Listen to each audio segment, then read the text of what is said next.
Hi, my name's Katherine Howells and I'm part of the Visual Collections team at the National Archives. In the years following the end of the Second World War, while Britain was in a period of slow recovery, the government began to explore the possibility of organising a festival to lift people's spirits and celebrate the country's achievements. The Festival of Britain was first conceived as an event to mark the centenary of the Great Exhibition of 1851.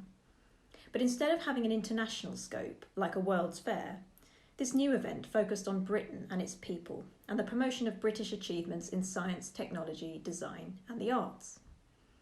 It was also to be nationwide rather than just being contained in one site. The National Archives holds records of the Festival of Britain office, and these records include correspondence and planning documentation, as well as photographs and artwork commissioned for the festival. Many areas of London lay in ruins from aerial bombing at the time, and so a key objective of the festival was to give people a positive image of civic reconstruction and redevelopment. The South Bank was chosen as the main London site for the festival because it was easily accessible by bridges, close to the historic centre of London, and already ripe for redevelopment. At the National Archives, we hold albums of photographs showing the site before and during the building work.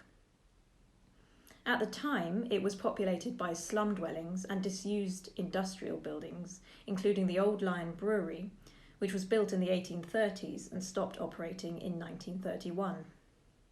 All of the old buildings were pulled down, with the exception of the shot tower, which was built in 1826 and remained in use for the production of lead shot until 1949. New buildings and structures were erected for the different pavilions and displays, and innovative new design features were employed, including multiple levels of buildings, elevated walkways, and an open plan feel, moving away from the street grid system. On its completion, the South Bank site was made up of 22 freestanding pavilions, with themes around the land and the people. The festival was officially opened on the 3rd of May 1951, with the royal family, Prime Minister Clement Attlee and Winston Churchill all in attendance. In his speech, King George VI proclaimed that the Festival of Britain was to be a visible sign of national achievement and confidence. In our collection, you can find this illustration depicting an aerial view of the South Bank site by Eric Fraser. You can see all the key buildings of the festival, including the Shot Tower, the Dome of Discovery, the Skylon, and the Royal Festival Hall, which is the only building on the site which still remains today. Over 8 million people came to visit the South Bank site while the festival was running.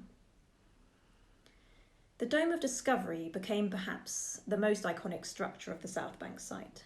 It was designed by architect Ralph Tubbs and was at the time the largest dome in the world. Visitors entered the dome via a long escalator, which took them to the upper levels. The dome housed displays on the theme of British achievements in scientific discovery and exploration. The Skylon was another structure which, like the dome, became symbolic of the Festival of Britain. It was designed by Hidalgo Moya, Philip Powell and Felix Samueli, and constructed from steel and aluminium. It was nearly 300 feet high, and through its innovative design gave the illusion that it was floating above the ground. It served no particular purpose but to amaze visitors who wondered how it stayed upright.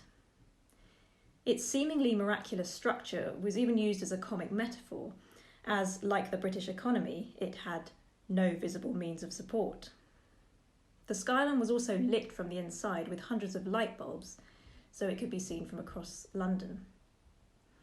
While these structures on the south bank of the Thames became famous symbols for the festival, it is important to remember that the festival is made up of many exhibitions and events taking place in locations across the country.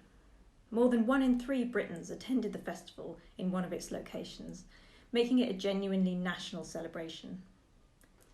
All of the images shown here are held among records of the Festival of Britain office at the National Archives.